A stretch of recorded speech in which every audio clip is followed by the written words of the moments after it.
So hello everyone, welcome to my channel Fiction Addiction. I hope you all are doing great and enjoy the addiction just like me. And मैंने last video जब record किया था तो मुझे नहीं पता था कि एंड होते होते उसके अंदर कुछ वॉइस आपस में इंटरवाइन हो जाएंगी, पर जब मैंने सुना तो मुझे भी रियलाइज़ हुआ और ये सब कुछ मुझे आपके कमेंट से पता चला।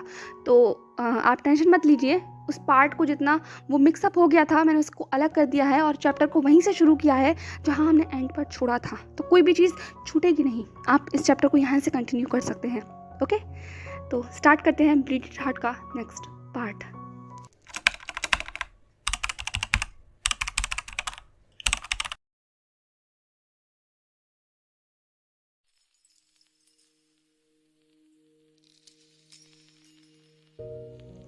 लानवांग जी को नहीं पता था कि वो कितने लंबे समय के बाद नींद से जागा है, पर जैसे ही वो नींद से जागा था उसे ऐसा महसूस हो रहा था कि मान लो उसका पूरा शरीर टूट चुका है। इतना भार है शरीर के ऊपर कि वो अपने हाथ पांव भी मुश्किल से ही हिला पा रहा था। फिर भी आंखों में एक तड़प थी, गला सूखा हुआ था, बेचैन था मन। वो अपनी उन तड़पती हुई आंखों से इधर उधर न जाने क्या ढूंढने की कोशिश कर रहा था। लानवांग जी की हरकत से एकाएक शिचैन भी अपने मेडिटेशन से बाहर आ गया था। वो तुरंत भागता हुआ लानवांग जी के करीब पहुंचा। उसने अपनी घबराई हुई आवाज में कहा, वांग जी, वांग जी। पर वांग जी की निगाहें तो अपने उस आधे अधूरे शख्स को ढूंढने में लीन थी जिसे वो ढूंढ नहीं पा रहा था।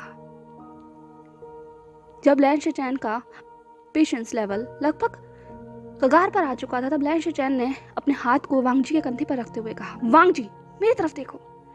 अब जाकर कहीं लानवांग जी का ध्यान टूटा था और उसने अपनी निगाहों को लैन शिचैन के ऊपर किया था। इस पूरी दुनिया में लानवांग जी को अगर सबसे बेहतर तरीके से कोई पढ़ सकता था बिना उसके कुछ बोले तो वो लैन शिचैन ही था। और अभी जिस तरीके से लानवांग जी लैन शिचैन को देख रहा था, लैन शिचैन को जानने की जरूरत नहीं थी कि उसका भाई क्या पूछना चाहता है, क्योंकि सब कुछ उसकी आंखों में लिखा हुआ था। पर लैन शिचैन कैसे बताते, कैसे वो सब कुछ कह दे लानवांग जी से जो उन्होंने पिछले कुछ दिनों में महसूस किया है, जाना है। वो सच्चाई बहुत कठोर है, लगभग अविश्वसनीय है। प्यार की एक ऐसी परिभाषा वींग ने लिखती है जिसे खुद लैन शिचैन लफ्जों में नहीं उतार सकता। वो इस सवाल से डर रहा था कि वो वांग जी को कैसे जवाब देगा, पर चाहे कितना भी भाग लो सवाल सामने आ ही जाता है। लानवांग जी ने अपनी कांपती हुई आवाज में कहा, भाई वींग। आज इतने सालों के बाद लानवांग जी के मुंह से वींग का नाम सुनना लैन शिचैन के लिए थोड़ा तो आश्चर्यजनक था। उसने उम्मीद की थी कि शायद वांग जी जब उठेगा तो उसे सिर्फ इतना याद रहेगा कि उसका एक मेटेड पार्टनर हो चुका है जो कि बहुत खराब हालत में है। पर वींग का नाम अचानक लैन शिचैन ने जब लानवांग जी के मुंह से सुना तो वो थोड़ा सा आश्चर्यचकित हो गया था। जब लैन शिचैन ने कुछ पल के लिए लानवांग जी को कोई जवाब नहीं दिया तो लानवांग जी ने थोड़ी सी तेज आवाज में कहा, भाई वींग कहाँ है? मुझे बताइए, मुझे वींग के पास जाना है। ये कहते हुए लानवांग जी अपने बिस्तर से खड़े होने की कोशिश करने लगा। उसका शरीर बहुत कमजोर था, चेहरा हल्का सा पीला पड़ा हुआ था, होठ भी सूखे हुए थे, पर आंखों में तड़प थी, एक प्यास थी जो सिर्फ शायद वींग को देखकर ही पूरी होने वाली थी। लैन शिचैन ने जब लानवांग जी को उठते हुए देखा तो उसने कहा, वांग जी संभल कर, तुम कमजोर हो अभी। पर वांग जी ने उनकी बातों पर कोई ध्यान नहीं दिया। उसने कहा, नहीं मुझे वींग के पास जाना है, भाई प्लीज मुझे जाने दीजिए। मुझे बहुत अजीब सा एहसास हो रहा है, मेरा दिल घबरा रहा है, मुझे वींग के पास जाना है। लानवांग जी बिल्कुल किसी छोटे बच्चे की तरह बिहेव कर रहा था। ये उसकी शख्सियत से बिल्कुल उलट था। ये हांगवांग जो नहीं था, ये वो कोल्ड राजा नहीं था जो कि पूरी कुसों के ऊपर राज करता है, पर ये तो एक छोटा सा बच्चा था जो जिद कर रहा था अपने भाई से उस शख्स के पास पहुंचने के लिए जिससे वो बहुत प्यार करता है। लानवांग जी लगभग अपनी जिंगशी के दरवाजे तक पहुंच चुका था, पर लैन शिचैन उसके पीछे नहीं आ रहे थे। वांग जी ने पीछे मुड़ते हुए कहा, भाई मुझे बताइए वींग कहाँ है? लैन शिचैन ने अपनी असहमी हुई सी आवाज में कहा, वांग जी मास्टर वे। बस उसके बाद वो बात वहीं खत्म हो गई और लानवांग जी कब अपने उन बेबस कदमों के साथ और असहाय आंखों के साथ कोल्ड पॉन्ड में पहुंच चुका था उसे खुद भी नहीं पता था। वो वहां ऐसे खड़ा हुआ था जैसे मान लो उसके शरीर से आत्मा निकल गई हो, क्योंकि सामने का दृश्य बहुत ज्यादा दिल तोड़ने वाला था, अकल्पनीय था। ऐसा था जिसे शायद लान वांगजी अभी तो लफ्ज नहीं दे सकता था। वो ब्लैंक माइंड से वहाँ खड़ा हुआ था और न जाने कितनी देर से खड़ा हुआ था, और लैन शिचैन उसके पीछे खड़े हुए थे। वो देख सकते थे कि उसका भाई कितनी टूटी हुई हालत में है, पर कब तक वो वहाँ खड़ा रह सकता था। कुछ पल में उसके उन घुटनों ने जवाब दे दिया जो बहुत कमज़ोर पहले ही थे, और उसका शरीर ज़मीन पर जाकर गिर गया और आंखों से आंसू बहने लगे। लैन शिचैन ने भागते हुए लान वांगजी को पकड़ने की कोशिश की। उसने कहा, वांगजी संभालो अपने आप को।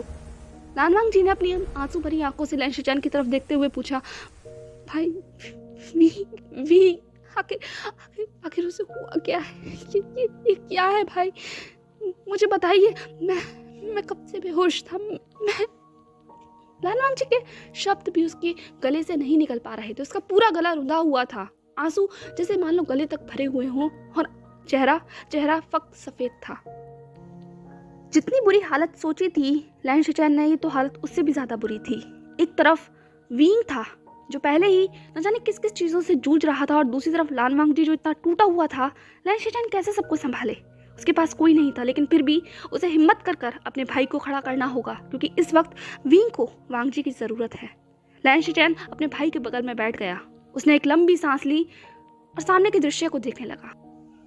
लैन क्लैन के उस कोल्ड पाउंड के अंदर वींग एक स्लीपिंग पोस्चर में लेटा हुआ था। उसकी बॉडी दो एनर्जी से जैसे घिरी हुई थी। वो दो लेयर में बटी हुई थी। इनर लेयर ब्लैक स्मोक से कवर थी, जो कि वींग की इनर लेयर पर थी। उस काले धुएं ने वींग के शरीर को लपेट रखा था, और उस काले धुएं से लड़ने के लिए एक ब्लू लाइट उस पूरे काले धुएं को कवर कर रखी थी। तो एक तरीके से वींग उस कोल्ड पॉन्ड के बीचों बीच कुछ ऐसे स्लीपिंग पोस्चर में था जिसमें वींग की डार्क एनर्जी ने उसको कवर कर रखा था, और उसके ऊपर वो वाइट एनर्जी इतना प्रेशर बना रही थी जैसे वो वाइट एनर्जी वींग के शरीर पर लिपटी हुई उस डार्क ब्लैक एनर्जी को काट कर वींग के शरीर तक पहुंचना चाहती हो। वो प्योर स्पिरिचुअल एनर्जी थी, वाइट प्योर स्पिरिचुअल एनर्जी, जो कि वहां पर बैठे हुए दो शख्स वींग को लगातार दिए चले जा रहे थे। वो और कोई नहीं, लैन कुरैन और बाओ से सरेन थे, जो कि अपनी खुद की स्पिरिचुअल एनर्जी वींग को ट्रांसफर कर रहे थे। उस डार्क स्मोक की उस वाइट स्पिरिचुअल एनर्जी से जैसे मान लो एक लड़ाई चल रही हो, दोनों की जंग हो कि कौन किसके ऊपर हावी होगा। बहुत हद तक उस स्पिरिचुअल एनर्जी ने वींग के शरीर से आते हुए उस डार्क स्मोक को कम करने की कोशिश की थी। यह स्पिरिचुअल एनर्जी वींग के लिए नहीं थी, बल्कि वींग के अंदर पल रही उस मासूम जान के लिए थी, जिसे पता भी नहीं था कि बाहर हो क्या रहा है। जिस दिन से वांगजी ने और वींग ने वो मीटिंग बॉन्ड शेयर किया है, उस वेडिंग हॉल में जो सब कुछ हुआ है, उस दिन से वींग एक गहरी नींद में सो चुका है। वींग ने अपनी पूरी बॉडी को शट कर लिया है। उसने खुद को इस तरीके से बंद कर लिया है कि कोई उस तक नहीं पहुंच सकता। वींग की बॉडी को जितनी ज्यादा डार्क एनर्जी की जरूरत है, पर वींग के अंदर पल रहे उस बच्चे को वाइट एनर्जी की जरूरत है, क्योंकि वो हांगवांग जुन का अंश है। हांगवांग जुन लाइट बियरिंग गॉड, उनका अंश वींग की डार्क एनर्जी को कंज्यूम नहीं कर सकता। अगर उसे सांस लेनी है, उस अंश को आगे बढ़ना होगा, तो वाइट स्पिरिचुअल एनर्जी की जरूरत पड़ेगी, और यही स्पिरिचुअल एनर्जी इस वक्त लान कुरैन और बाओ से सरेन दे रहे थे, क्योंकि उनसे ज्यादा स्ट्रॉन्ग और प्योर एनर्जी इस वक्त शायद ही कल्टीवेशन वर्ल्ड में किसी के पास हो सकती है। वैसे तो सही मायने में इस वक्त उस मासूम बच्चे को हांगवांग जुन की स्पिरिचुअल एनर्जी की जरूरत थी, क्योंकि वो दोनों एक ही एनर्जी से जुड़े हुए थे। अगर हांगवांग जुन अपनी एनर्जी उस बच्चे को देगा, तो वो बच्चा ज्यादा बेहतर तरीके से अपने आप को आगे बढ़ा पाएगा, सांस ले पाएगा। पर हांगवांग जुन के पास तो खुद इतनी ताकत नहीं है। वो पिछले लगभग 7 दिन से बेहोश था और आज जागा है। तो इस पल में इस बच्चे को इस तरीके से नहीं छोड़ा जा सकता था। अगर उसे ऐसे छोड़ देते तो शायद ही वो अब तक बच पाता, क्योंकि वींग की पूरी बॉडी एक डार्क एनर्जी का सोर्स है। उसके अंदर बहुत डार्क एनर्जी है।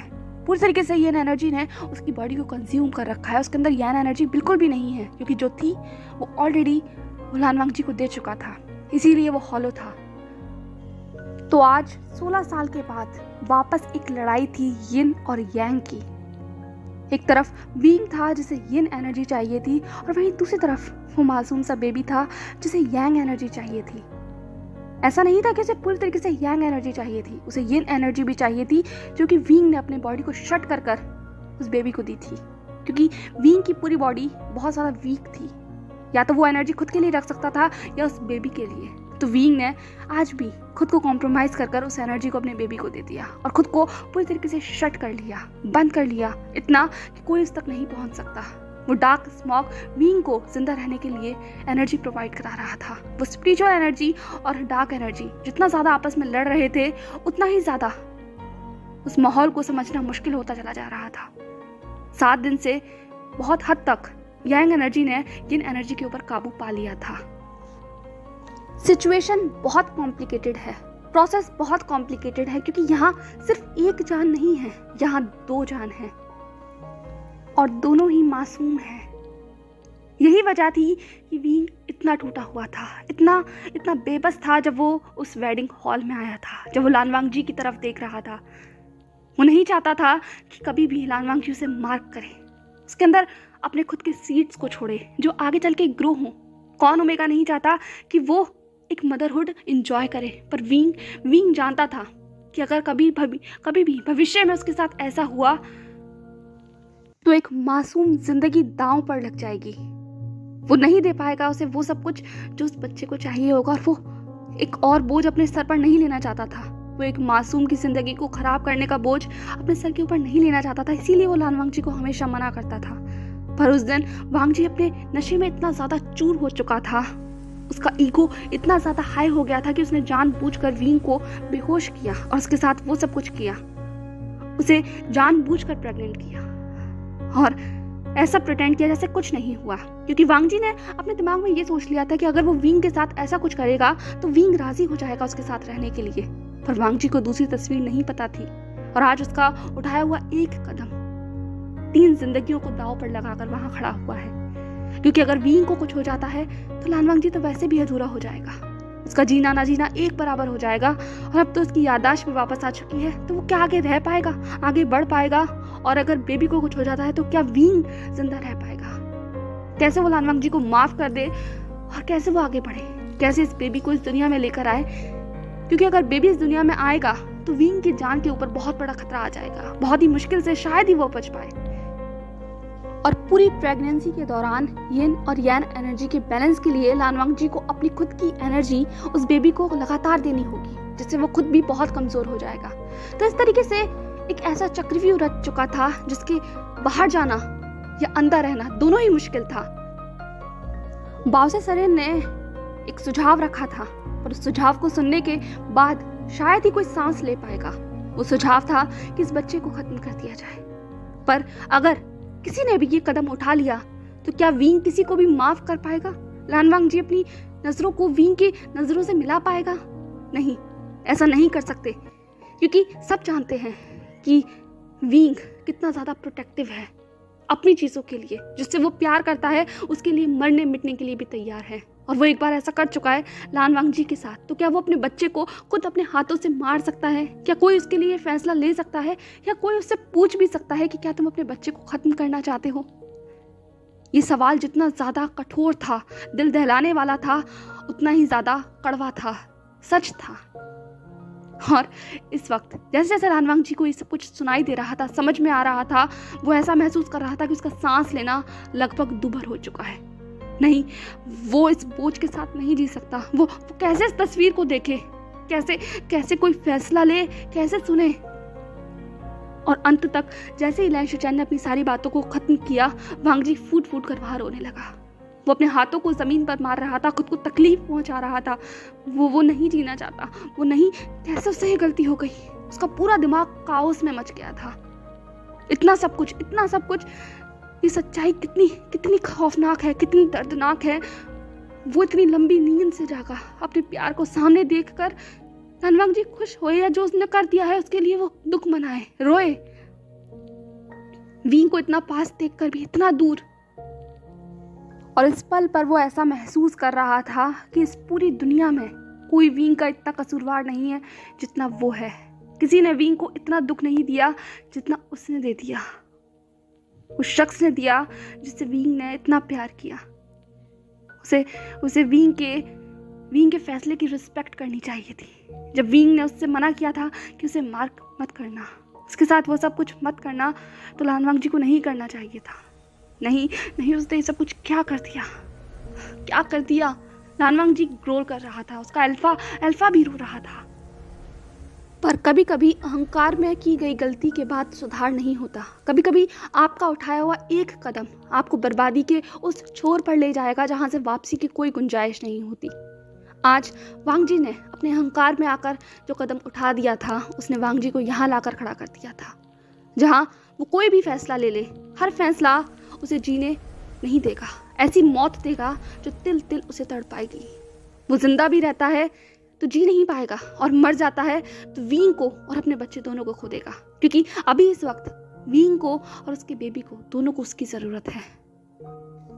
पर जो चीज़ सबसे ज़्यादा लानवांग जी को इस वक्त डरा रही थी वो ये थी कि अगर वींग ऐसे ही रहा और खुद को ऐसे ही बंद रखा और होश में नहीं आया तो इसका परिणाम ये होगा कि जैसे ही ये बच्चा इस दुनिया में आएगा, वींग अपनी आंखें बंद कर चुका होगा, वो भी हमेशा के लिए। कोई उसको कभी वापस पा नहीं पाएगा। लानवांग जी उस बेबी को तो पालेगा पर वींग को खो देगा। और क्या क्या ये वो कर सकता है? जब लानवांग जी ने ये सवाल शिचैन से पूछा कि क्या वो वींग को इस तरीके से ही छोड़ देंगे, उसे वींग वापस चाहिए, उसे उसे वींग चाहिए, तब लैन शिचैन ने जवाब दिया कि बाओ सेसनन ने कहा है कि अगर वींग को वापस चाहना है, वापस लाना है, तो सबसे पहले उसे जगाना होगा। जिस तरीके से वींग ने अपने आप को छोड़ दिया है, अपने आप को बंद कर लिया है, हमें उसे उसकी गहरी नींद से वापस लेकर आना होगा। तभी कुछ किया जा सकता है, तभी कुछ सोचा जा सकता है। पर वींग तक पहुंचा कैसे जाए? उस तक पहुंचने के लिए उसकी आत्मा तक पहुंचना होगा, और उसकी आत्मा तक सिर्फ लानवांग जी पहुंच सकता है। शायद उसके सपनों में जाके उस इंसेंट बर्नर के थ्रू शायद वींग तक पहुंचा जा सके, उसकी आत्मा को खोजा जा सके, उसे जगाया जा सके उस नींद से जिस नींद के हवाले उसे किया जा चुका है। अगर वांग जी उसे मना लेता है, जगा लेता है, तो शायद कुछ किया जा सके, शायद कोई रास्ता निकाला जा सके, बात की जा सके। पर वींग अगर ऐसे ही खुद को बंद रखेगा और ऐसे ही छोड़ देगा तो चाहे कुछ भी कर लो, परिणाम वही रहेगा, हम वींग को खो देंगे। सो हे एवरीवन, कैसा लगा आप लोगों को आज का चैप्टर? जैसा भी लगा हो मुझे कमेंट सेक्शन में डेफिनेटली बताइएगा। बाकी वीडियो को प्लीज़ लाइक कर दिया कीजिए, चैनल को सब्सक्राइब कर लेना। बाकी अगर चाहें तो किसी के साथ शेयर भी कर सकते हैं। और देखते हैं ब्लीडेड हार्ट में आगे क्या होने वाला है, कैसे वांग जी वींग को उसकी नींद से जगा पाएगा, और अगर वींग नींद से जाग भी जाता है तो क्या होगा उसका फैसला? क्या वो वांग जी को कभी माफ़ कर पाएगा? वो दोनों क्या फैसला लेंगे, क्योंकि आखिर दाव पर एक जान लगी हुई है। चलिए तो देखते हैं, ये सारे सवाल हमें ब्लीडेड हार्ट के आगे आने वाले चैप्टर्स में भी डेफिनेटली मिल जाएंगे। एंड मैं पूरी कोशिश करूंगी कि मैं जल्द से जल्द ये दोनों ही नॉवेल्स को रैप अप कर दूं, और बहुत हद तक दोनों अपनी पीक पॉइंट पर पहुंच चुके हैं रैप अप होने के लिए। एंड और इन दोनों को ख़त्म करने के लिए आप लोगों को मुझे मोटिवेट करना होगा, तो प्लीज़ यार कमेंट किया कीजिए, लाइक किया कीजिए वीडियो को, सब्सक्राइब भी किया कीजिए, ताकि मैं जल्दी मोटिवेट होकर जल्दी वीडियो को अपलोड कर सकूँ, और फिर हम एक नई जर्नी को शुरू कर सके, एक नई नॉवल के साथ, जिसका नाम मैंने कल कम्युनिटी सेक्शन में शेयर कर दिया था, सेंटेड मिस्ट। एंड उसके लिए मैं बहुत ज़्यादा एक्साइटेड हूँ, तो इसीलिए मैं जल्दी इन दोनों को ख़त्म करना चाहती हूँ और उसको स्टार्ट करना चाहती हूँ। तो प्लीज़ सपोर्ट कीजिए मुझे। बाकी मिलते हैं नेक्स्ट चैप्टर में।